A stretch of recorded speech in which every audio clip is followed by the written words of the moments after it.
If you think war is about heroic last stands, you need to hear about January 1st, 1945, when Germany sent nearly 1,000 of its best pilots on a mission so reckless that even their own commanders knew most of them would never come back. This wasn't bravery. This wasn't strategy. This was desperation turned into a death sentence. And what happened in the skies that morning changed everything. December 1944. The Third Reich is bleeding out. Soviet forces are crushing through Poland in the east. American and British armies are pushing through France and Belgium in the west. The Wehrmacht is running out of fuel, ammunition, and most importantly, hope. But there's one man who refuses to accept reality: Adolf Hitler. In his bunker, far from the frozen battlefields, Hitler is planning something that defies all military logic. He's just launched the Ardennes offensive, what we know as the Battle of the Bulge. German tanks have smashed through American lines in Belgium, creating chaos and panic. For a brief moment, it looks like Germany might actually pull off a miracle. But Hitler knows something his generals won't say out loud. Without air superiority, the offensive is doomed. The Allies own the skies. American P-47 Thunderbolts and P-51 Mustangs patrol constantly. British Spitfires and Typhoons hunt anything that moves. German ground troops are being pounded from above every single day. They can't move supplies. They can't reinforce positions. They can't even retreat without being strafed by Allied fighters. The Luftwaffe, once the most feared air force in the world, has become a joke, a memory of better days. But Hitler has an idea. One massive surprise attack, one coordinated strike against Allied airfields. Destroy their planes on the ground before they can take off. Cripple their air power in a single morning. Give the Wehrmacht a chance to breathe, to advance, to maybe, just maybe, turn the tide. He calls it Unternehmen Bodenplatte, Operation Baseplate. The Luftwaffe commanders hear this plan, and their blood runs cold. They know what Hitler doesn't understand, or maybe refuses to accept. The Luftwaffe isn't what it used to be. Most of the veteran pilots, the aces who dominated in the early war years, are dead. Shot down over Britain, lost in Russia, killed defending the fatherland against endless bomber raids. The pilots they have now are kids, teenagers with maybe 50 hours of flight time, boys who barely know how to land in good weather, let alone fight experienced Allied pilots. But this is the Third Reich in its final months. Nobody says no to Hitler, not anymore. The commanders who might have pushed back are gone, dismissed, or dead. So the order comes down: prepare for Operation Bodenplatte. Launch date, January 1st, 1945. New Year's Day. The planning starts in absolute secrecy. The Germans know that if the Allies catch wind of this operation, it's over before it begins. They select 16 Allied airfields across Belgium and the Netherlands as targets. These aren't random choices. These are the forward operating bases where Allied fighters are stationed, the ones that have been making German soldiers' lives miserable for months. Places like Eindhoven, Brussels, Evere, Asch, Maldegem, each one packed with fighters and bombers, all nicely lined up, supposedly safe behind Allied lines.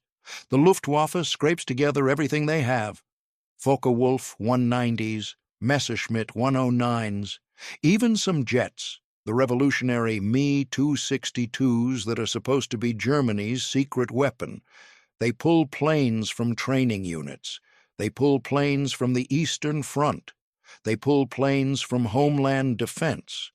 In total, they assemble roughly 900 aircraft.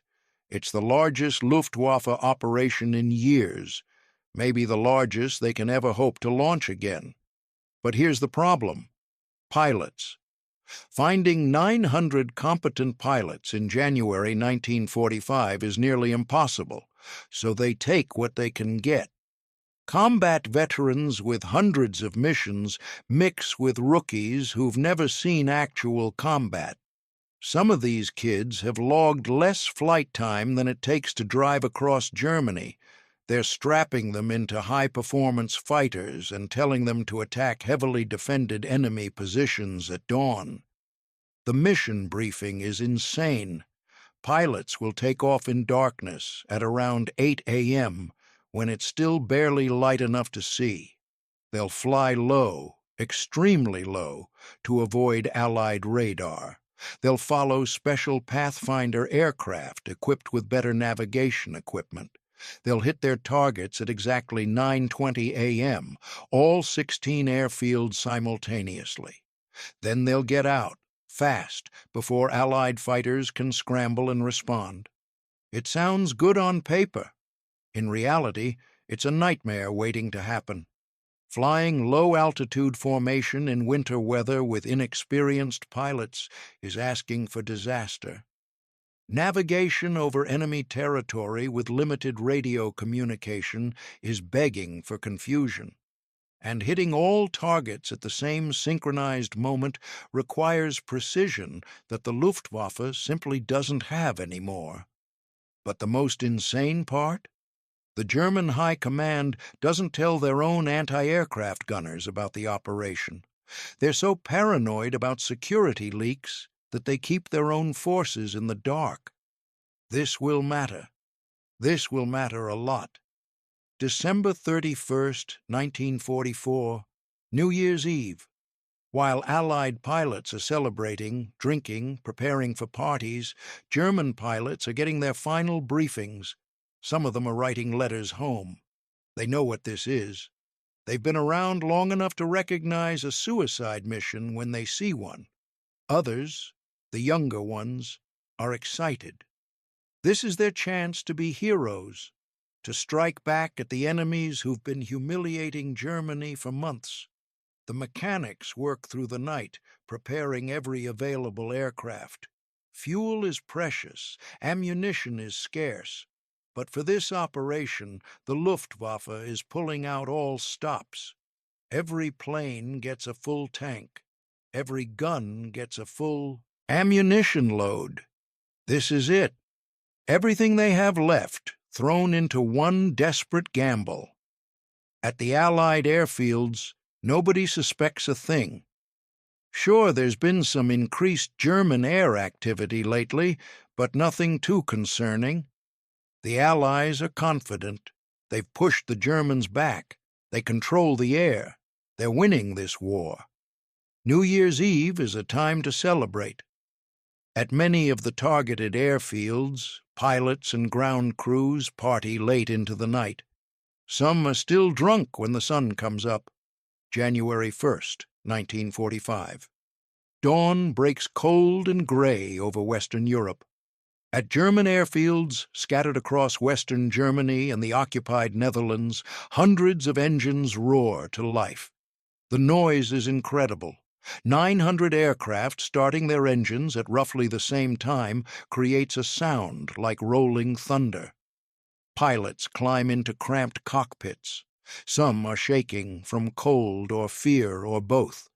Ground crews give final thumbs up. Squadron leaders check their watches, and then they go. Wave after wave of German fighters lifting off into the dim morning light. The sky fills with aircraft, more than most of these pilots have ever seen in one place. For a moment it must feel like the old days, like 1940 when the Luftwaffe ruled the skies. But this isn't 1940, and these aren't those pilots. Almost immediately things start going wrong. The Pathfinder aircraft, the ones with better navigation equipment, are supposed to lead their formations to the targets. But in the low visibility and early morning darkness, formations get separated. Some pilots lose sight of their leaders. Others follow the wrong aircraft.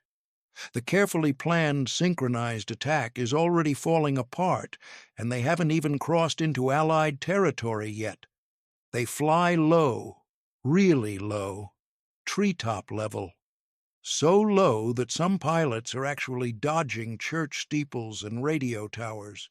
This is deliberate to avoid radar detection, but it's also terrifying for inexperienced pilots.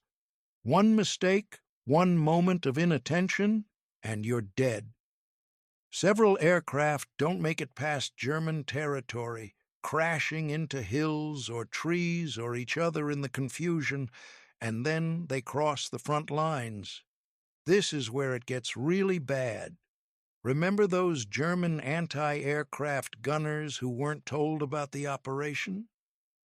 They see hundreds of low-flying aircraft heading west and make a reasonable assumption. Enemy attack. They open fire on their own planes. German flak starts shooting down German fighters. Pilots are screaming on the radio, trying to identify themselves, but in the chaos, nobody can hear. Nobody can coordinate. The anti-aircraft guns keep firing. Dozens of German aircraft are shot down by their own forces before they ever reach their targets. It's absolute chaos, but some formations make it through. And around 9:20 a.m., they hit their targets.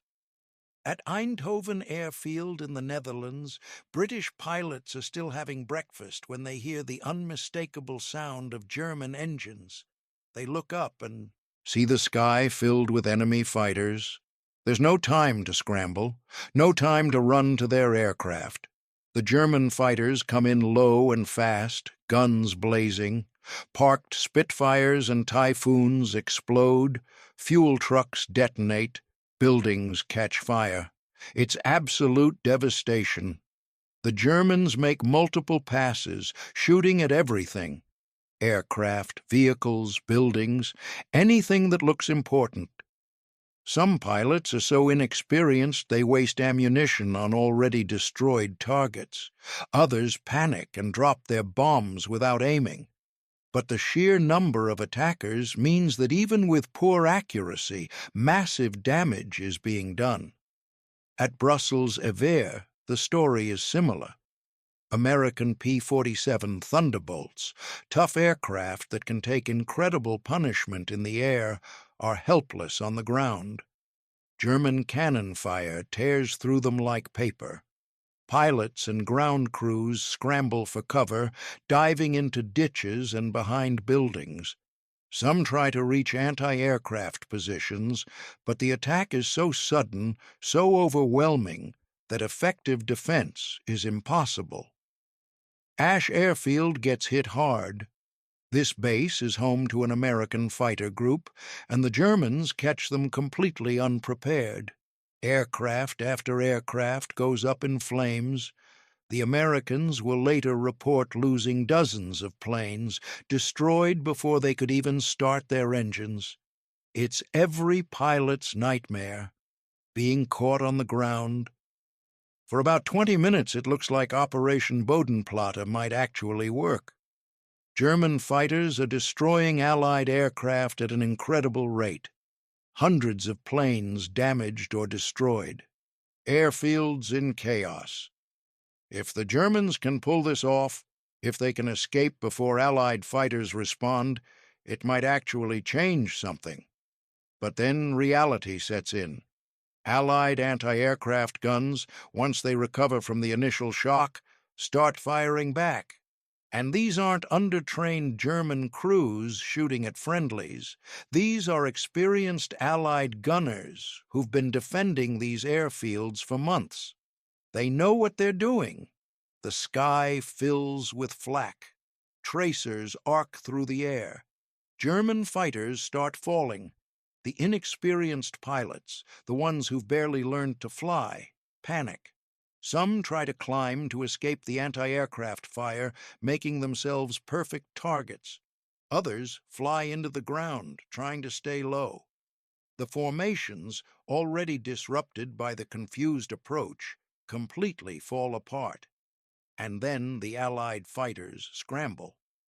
Not from the bases under attack, those are in chaos, but from other airfields, ones that weren't targeted.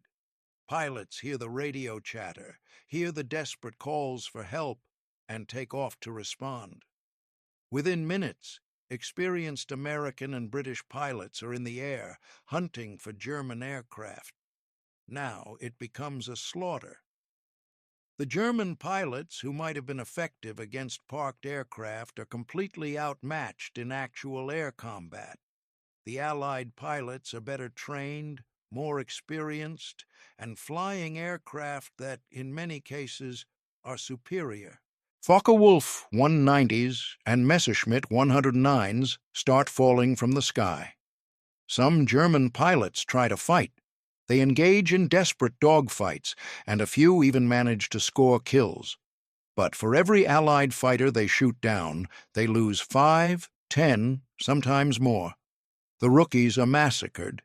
Kids who 3 months ago were in training are now spinning towards the ground in burning aircraft, screaming for mothers who will never hear them. The veterans, the experienced pilots who might have made a difference, can't be everywhere at once. They're trying to protect the inexperienced pilots, trying to maintain some kind of formation, trying to complete the mission. But it's impossible. The operation has collapsed into complete chaos. Some formations never even find their targets.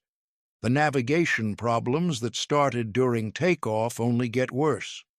Entire groups of German fighters wander over Allied territory, lost, searching for airfields that they can't locate. They burn precious fuel, flying in circles while Allied fighters hunt them down.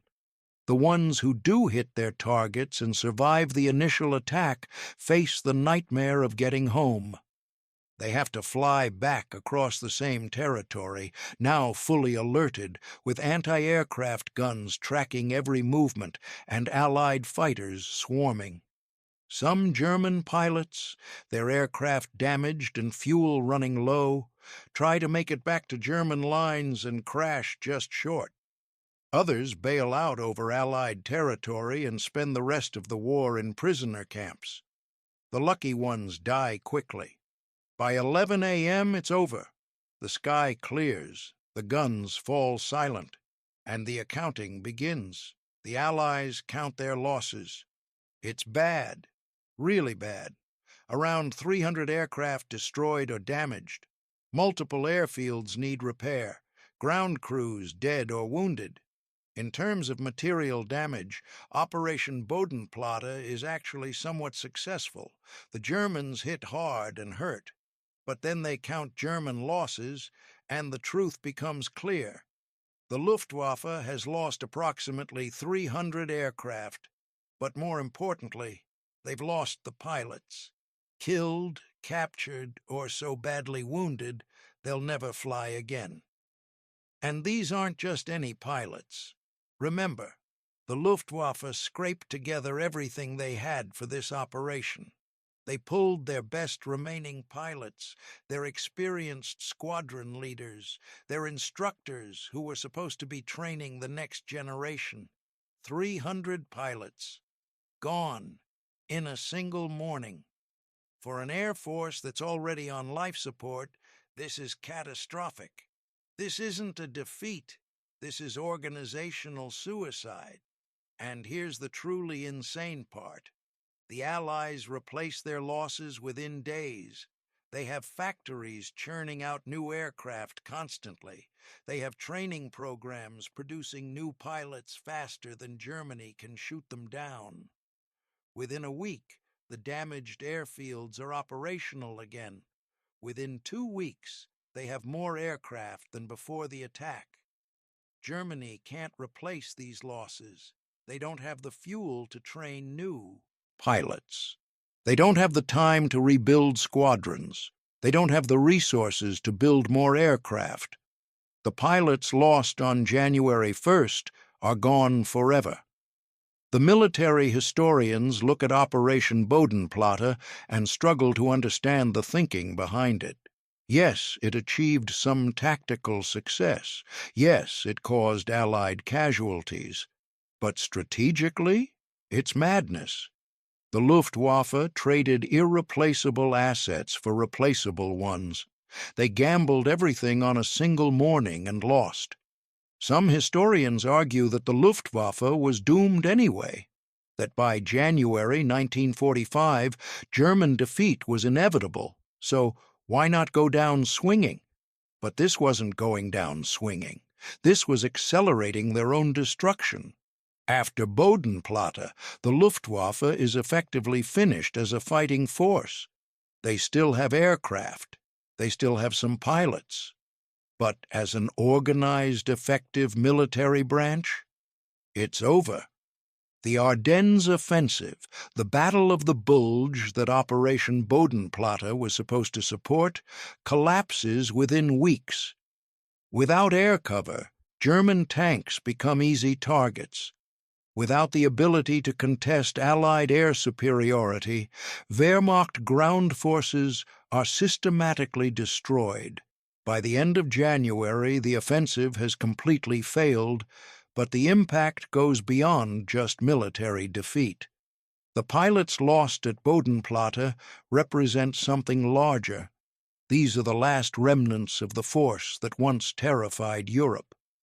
The Luftwaffe that blitzed Poland and France, that fought over Britain, that dueled in the skies over Russia.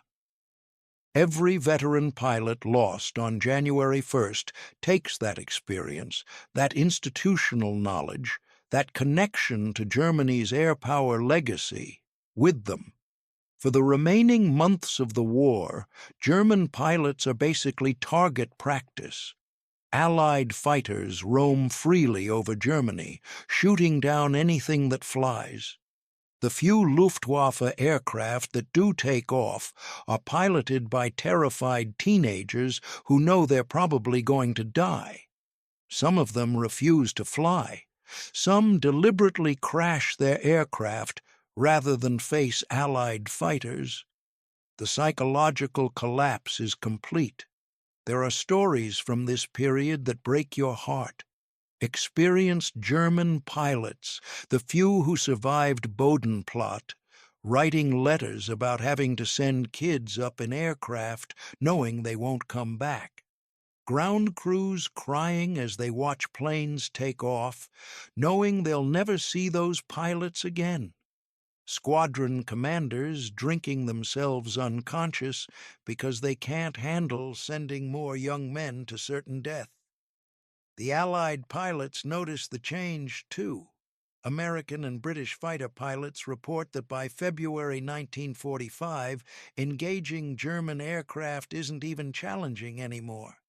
The enemy pilots are so inexperienced, so poorly trained, that shooting them down feels like murder. Some Allied aces stop counting their kills because it doesn't feel like combat anymore. And all of this, all of the destruction and death and suffering that follows, can be traced back to that single morning, January 1st, 1945, the day the Luftwaffe committed suicide. Military analysts study Operation Bodenplatte as a classic example of how not to conduct military operations. Every aspect of the planning and execution was flawed. The secrecy was so extreme it harmed their own forces. The pilot training was inadequate. The navigation planning was insufficient. The assumption that they could achieve surprise and withdraw before Allied response was delusional. The entire operation was built on hope rather than realistic assessment.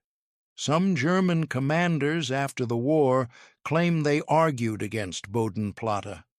They say they warned that the losses would be catastrophic. Maybe they did. Maybe they're just covering themselves. But it doesn't matter. The operation happened. The pilots died. The Luftwaffe was destroyed. There's a particular tragedy in the timing. January 1st, New Year's Day, traditionally a day of hope, of new beginnings, of looking forward. For nearly 1,000 German pilots, It was the last day of their lives. Young men who should have been celebrating, planning futures, dreaming about peace, instead died screaming in burning aircraft over foreign fields.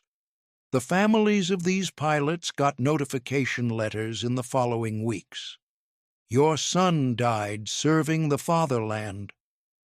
What they didn't get told was that their sons died in a pointless operation, planned by desperate commanders, ordered by a leader detached from reality, executed with such incompetence that their own forces shot them down. They just got the standard letter and a folded flag. By May 1945, when Germany surrenders, the Luftwaffe barely exists. The few remaining aircraft are captured or destroyed. The pilots are dead, captured, or have simply walked away from the war. The infrastructure is rubble. The legacy is ruins. Operation Bodenplatte is remembered today primarily by military historians and World War II enthusiasts. It's not one of the famous battles. It didn't change the outcome of the war. Germany was losing anyway. But it represents something important.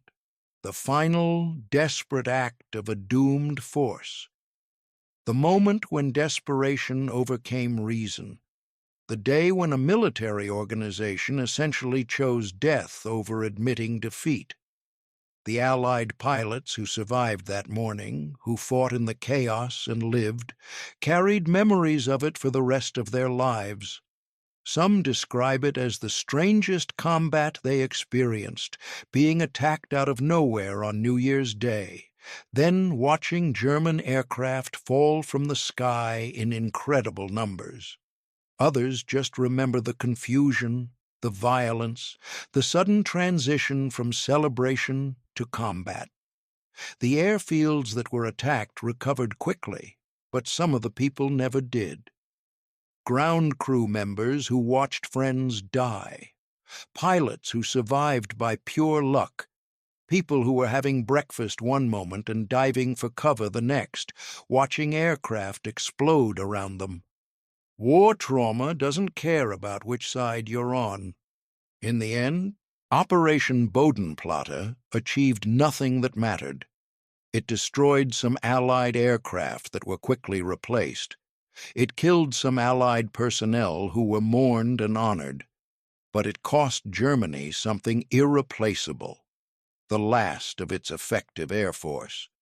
The pilots who died that morning took with them any hope of Germany contesting the skies.